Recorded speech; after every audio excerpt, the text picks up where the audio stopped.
Kinabahan nga po ako. Kinabahan kayo? Bakit? Kasi po, wala na pong SPU and keepers. Wala na pong magmi-maintain ng peace and order sa loob ng maximum. At bilang babae po, mahirap po sa akin mag-maintain ng gano'n. Kaya kinakausap ko po yung aking commander of the guards kay Ma'am Angie nung time na yon, siya po yung aming NBP Chief Superintendent, na ibalik po yung keepers and SPU. Sorry po, nung eto po yung kay Kataroha.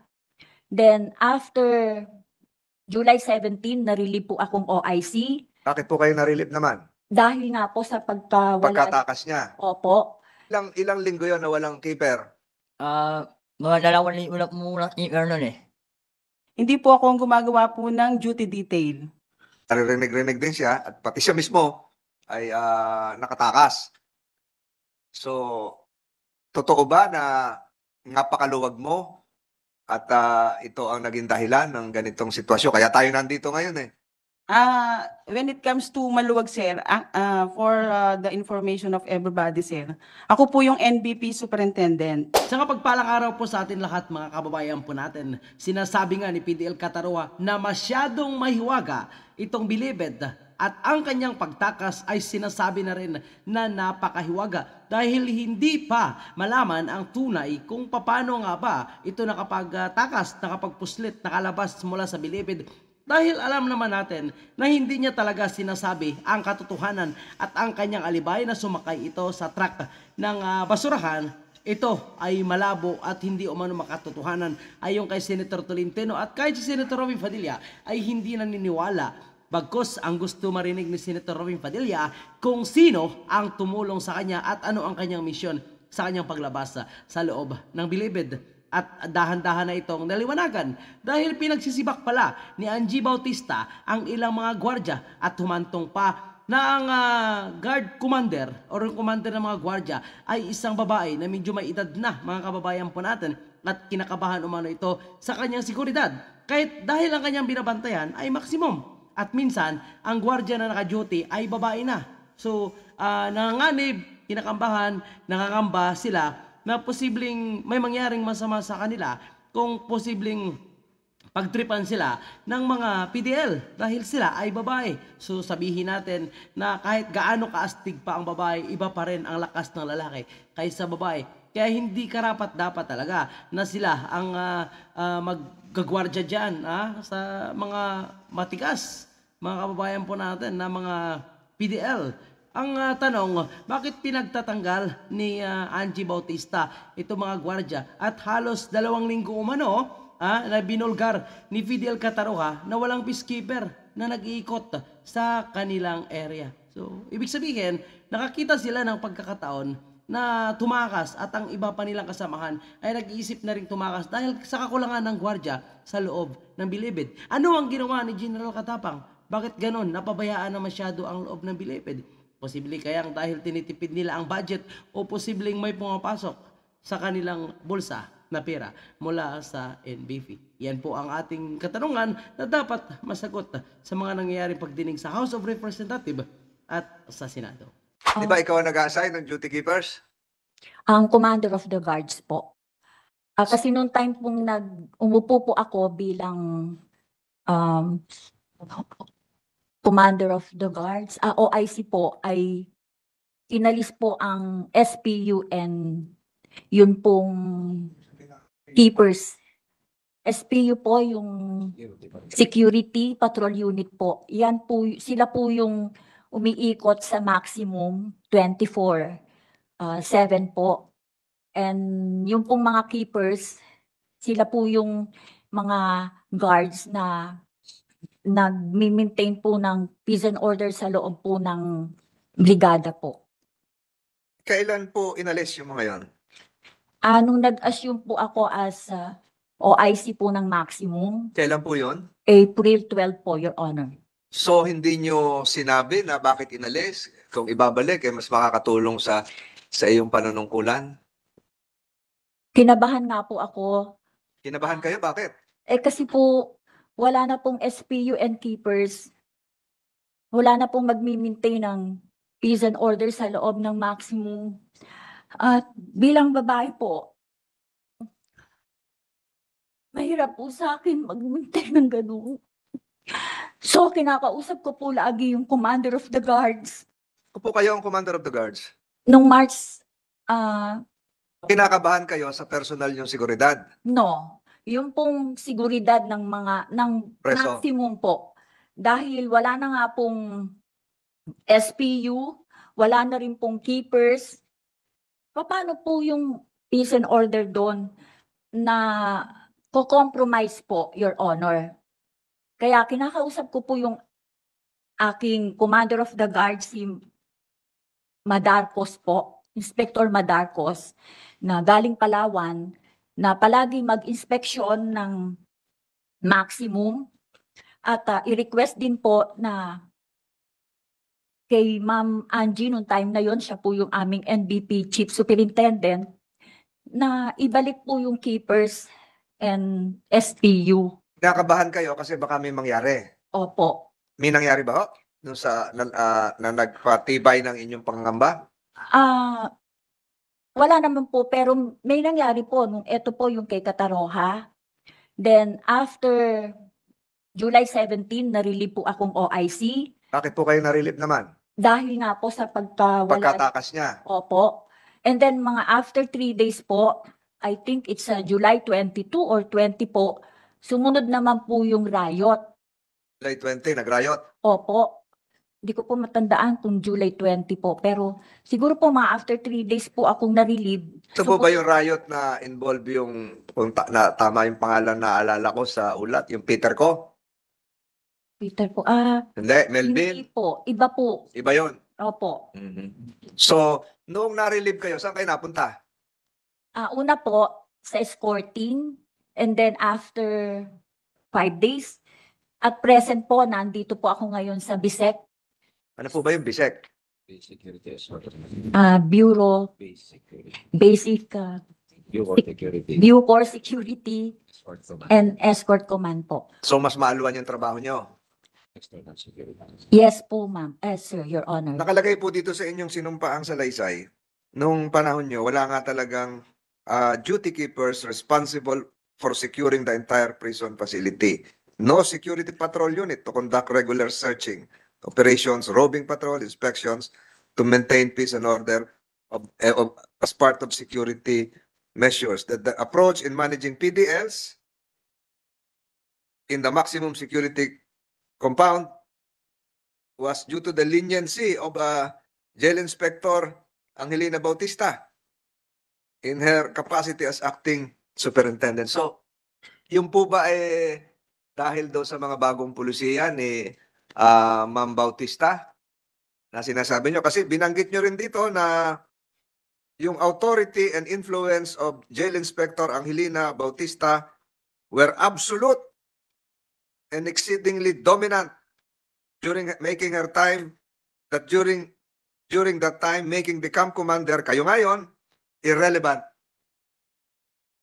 Yes, Your Honor. Ano ibig sabihin nun? Baliwala na yung katungkulan nyo doon. Parang ganun po. Kasi po si Ma'am Angie po yung nagpaalis ng SPU and keepers po sa mga dormitories. Tatanong ko si Ma'am Angie, you're still under. After pasok po nun nila yung maluwag po, wala akong email, wala akong SPU. Kaya sabi mo, siguro inisip mo, ay kaya ko ng takasan ito. Lumuwag na, ganun ba? Hindi po. Hindi, pero ano yung ibig sabihin ng maluwag? Wala akong mabantay na mga biyokon sa loob. Wala akong email. Sa loob ng? Sa maximum po, wala akong email. Hanggang ngayon? Hindi ko lang po alam. Ba't siya ka ba nakalagay ngayon? Sa RDC po. Okay, so noon, ilang linggo yon na walang keeper? Mga 2 linggo na po muna email nun eh. So meron ka ba, di ba, tinanong kita nung huling hearing kung nag-usap-usap kayo na pupuga kayo, sabi mo may mga naririnig ka rin nag-uusap-usap, mahiwaga. Yung ba kaya ang dahilan, kaya nag-isip yung iba na madaling tumakas, wala na keeper. Hindi po. Hindi. Pero pinanindigan mo ba yung sinabi mo noon na may mga nag-usap-usap ding iba na kaya natin tumakas dito? Wala po. Hindi, sinabi mo yun nung huling hearing. na nag-usap-usap kayo, may narinig ka, yung iba hindi nakabalik, yung iba, Opo, meron po. oh, Meron po narinig na mga kwentong-kwento na kayawaan na po yung maximum. mahiwaga. Opo. Oh, gana yung maximum. Opo, yung iba lang po nakakakas, kaya hindi na lang po nakakabalik. Mayroong mga nakatakas, di na nakabalik. Opo. Paano mo nasabi nakatakas? Baka naman Ano lang po eh, kinukumba lang po eh. Pinapakain na lang po eh. pinapatay na sa labas o sa Opo. septic tank? Kalabas, ano po alam ko, sa labas. Ay, yung septic tank, narinig mo yon? Hindi pa po. Hindi. Alam mo naman yung septic tank, ano yon? Poso Negro. Opo. Alam mo kung saan yung septic tank doon? Opo. Hindi mo alam kung saan yung septic tank. So, nakarinig ka ng sitwasyon na may mga nakatakas na hindi na nakabalik. Opo. Ayun. So, mga kilala mo rin yon? Hindi po. Mga narinig ko lang po sa mga kami-kami. Mga ano? Narinig ko lang po sa mga kami-kami. Kahit lumalaan po ako. Na hindi na nakabalik si ganito. Opo. Regarding po dun sa pagka-relieve, una po, yung sinasabi po nilang 700, nung pong mag-take over siya as camp commander po ng maximum.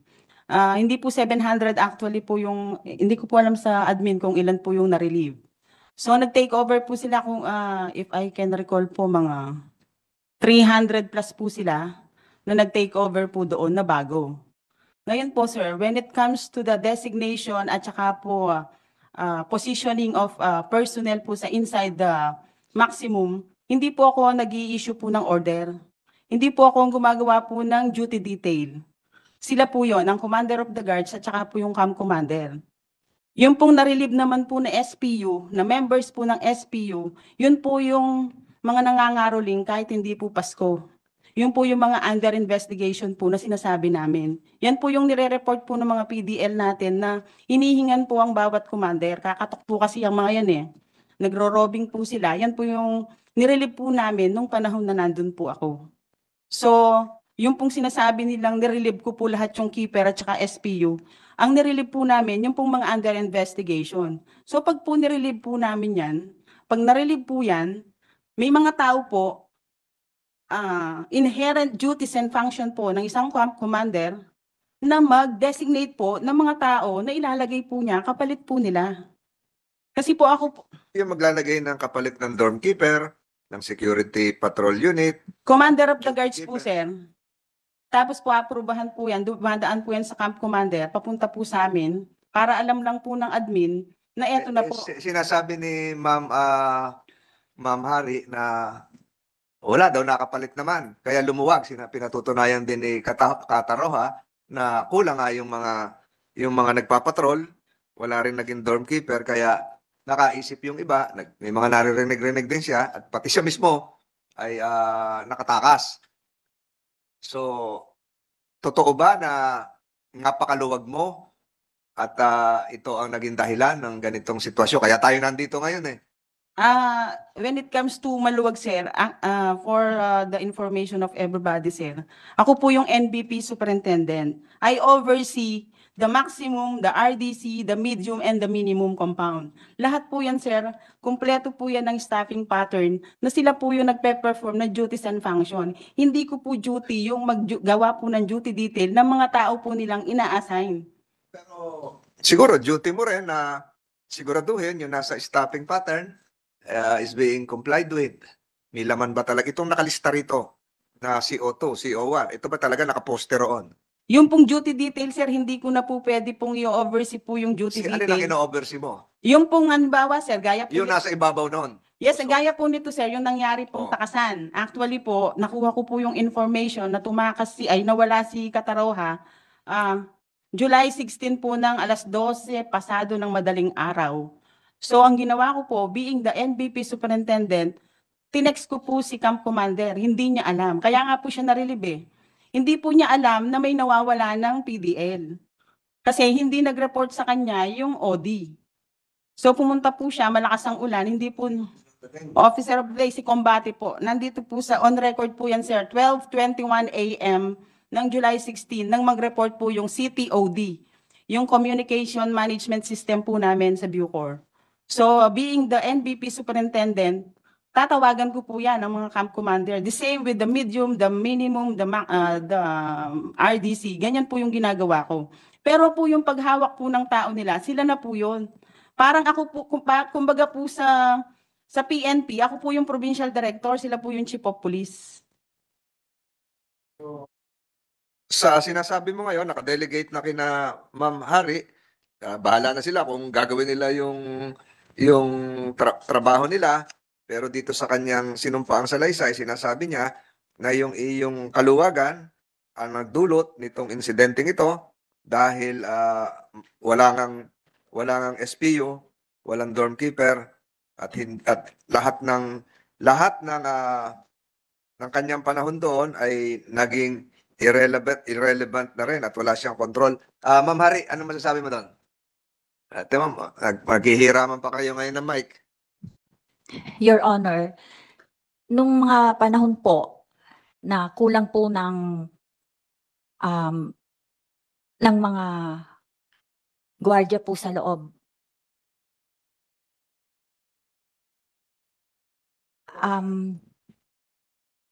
ginagawa ko po ang lahat ng magagawa ko po para i-maintain ng peace and order sa maximum kahit kulang na po ang mga personnel ko. Hindi po ako yung may karapatan na mag-alis at maglagay po ng tao. It is the Chief NBP Superintendent. Meron po kami mga request na magdagdag po ng tao.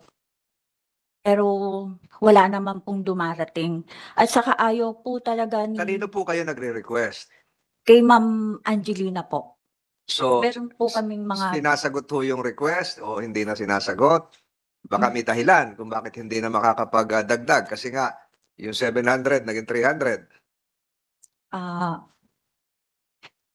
Your Honor, hindi ko po kasi dala po yung mga request, hindi ko na po matandaan. You can submit samples of those requests to Yes, the Your committee. Honor, yes po. The committee secretary is directed to provide the email address of this committee to the chief inspector purification Hari.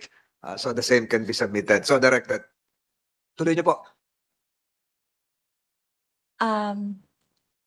Yun po, Your Honor, na sa kabila po ng kakulangan po ng personnel sa loob ng maximum, araw-araw na lang po at gabi-gabi ako nagdarasal na wala pong mangyaring gulo, patayan o tumakas. Dahil mahirap po, kulang kami. Maski nga po yung mga babae ay na-utilize na rin po. Gaya ng sa DMU, Diversified Unit po. Yan po yung mga assigned personnel na kapag po may nasira sa brigada ay na mga gripo po o mga nabarang mga septic tank or tubo ng tubig ay babae na po. Mga lababo, P-trap, Yes. babae na magiging tubero. Babae na po yung nag-escort sa mga PDL na maximum po yun. Medyo po maximum po yun. So, tas babae po. Armado naman kayo pag napasok kayo doon. Hindi po, Wala. Your Honor. Wala kayong dala kahit revolver, Wala po. batuta. Wala din po. So Ayun. mag-isa lang o magka-body ho yun? May body naman po sila. Pero babae po May sila. radyo naman, may radyo, means of communication. May radyo pa kayo. Hindi, may pumapasok. Senator, Meron naman pong radyo yung iba, Your Honor. may Yung po tatanong- sa OD. Senator Padilla. Maraming salamat po, Chairman. Ma'am Purification P. Hari, magandang po sa inyo, umaga. Maganda umaga po. Opo. Ilang taon na po kayo sa Bureau, nagtatrabaho? 37 years na po. 37 years, so inabot po niya po pala ako, no? Yes, Your Honor. Yes, ma'am. Kayo po ay naitalaga na Commander of the Guard. Yes, Your Honor. Opo. Sino po ang nagposisyon po sa inyo? Nakapirma po sa order ko si Superintendent Aro po. Aro, hindi po kayo tumanggi nung kayo po ay binigyan ng posisyon. Hindi niyo po nasabi sa kanya na baka hindi po ninyo magampanan. Hindi po. Nagulat lang nga po ako. Akala ko lang po na transfer ako sa Commander of the Guards office. Ako na po pala yung Commander of the Guards. Opo, kasi mabigat na posisyon po yung Commander of the Guard. Yes, Your Honor. Opo. Kasi Chairman,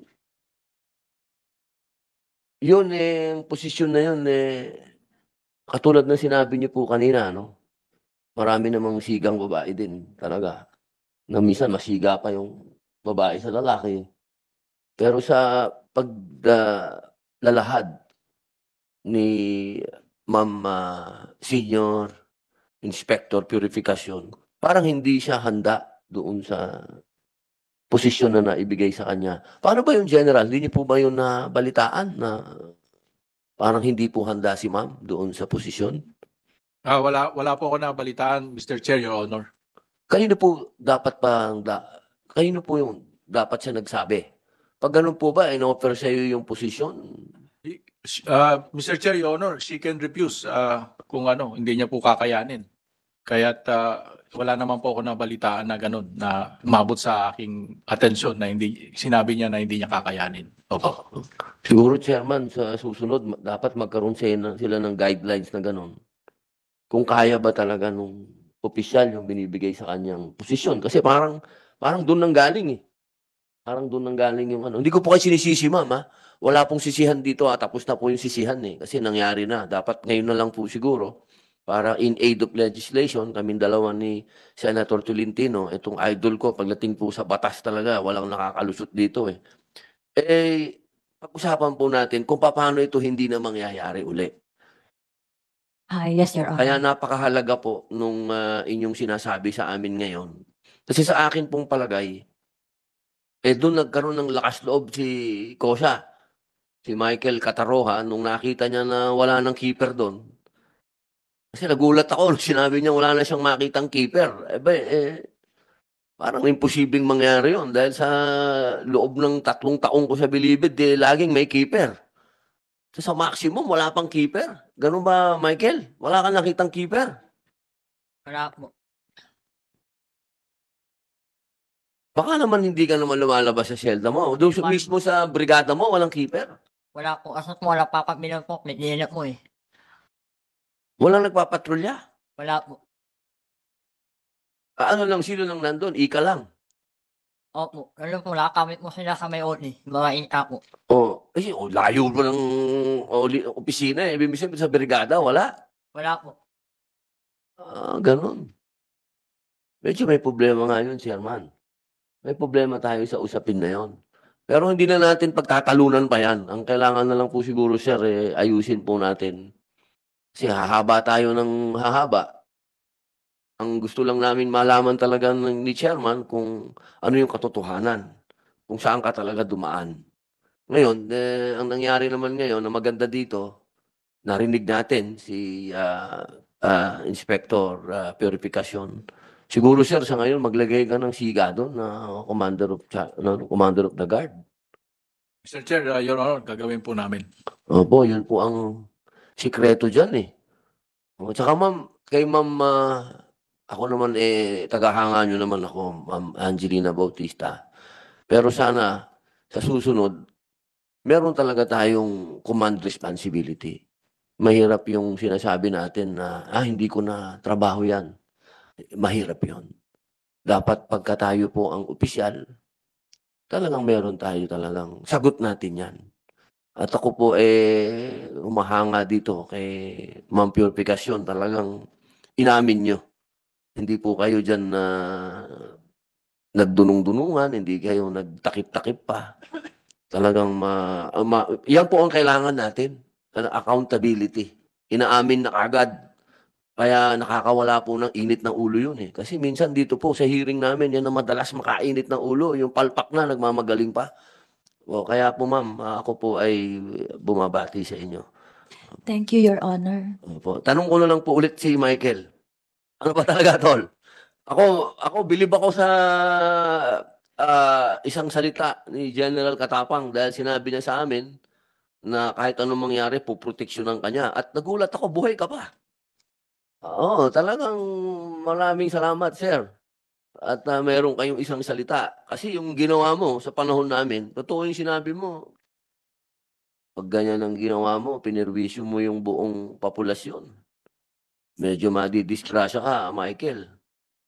Sana, tanawin mo yan na utang na loob mo sa bureau. Kasi yung ginawa mo, nalagay mo sa alanganin talaga yung bureau. Lahat. Pero ang maganda lang dyan, nakita namin ngayon. Nakita namin kung ano yung mga dapat namin gawin para hindi mangyari ito. Dahil ayaw naman namin sisihin yung bureau lang. Totoo lang, ngayon, narinig namin, 51,000 na. 51,000 ang populasyon. Sa amin, tumatama ito. Kasi ibig sabihin nun, medyo napapabayaan namin kayo. Pero sana, aminin mo na talaga, ano ba talaga ang nangyari? Ano ba talaga? Total, naiipit pa tong gwardiya. Ano ba talaga? Yung totoo. Bakit mo ako sa crack? Tibay talaga nito, Chairman. Ayaw talaga umamin. Talaga sa truck ka talaga. Opo. Ah. Sa palagay mo ba, may makakalusot pa na katulad mo? Hindi ko lang po alam. Ikaw lang talaga yung pinakamagaling sa palagay mo. Hindi ko alam. Pero talaga, alam mo, Michael, nahirap talaga maniwala doon sa sinasabi mo eh. Pero ganun talaga, ayaw mong umamin. Alam mo naman madadagdagan ka ng sentensya dyan. Opo. Medyo matagal-tagal kang mababudget dyan. Alam mo naman yon. Opo. Ayaw mong maging witness namin para sabihin mo kung ano yung mga kalokohan dyan. Baka makatulong sa'yo si Senator Tolentino. Baka hindi ka na makasuhan kung tutulong ka sa amin. Hanap po kayo. Ha? Bahala ka na daw. Si Senator Padilla nagtatanong eh. Sa'yo lang nakatingin, Senator Padilla. Sabi ko kasi, baka matulungan mo siya. Kasi, alam mo, natulungan mo na kami. Ito yung positibong banda. Ha? Natulungan mo kami lahat. Natulungan mo ang mambabatas, natulungan mo ang bureau, nalaman namin kung ano ang problema. Kami naman ngayon mag-iisip kung paano kayo matutulungan. Ito, binabasa ko nga, gumawa ako ng bill patungkol sa regionalization ng Bilibid.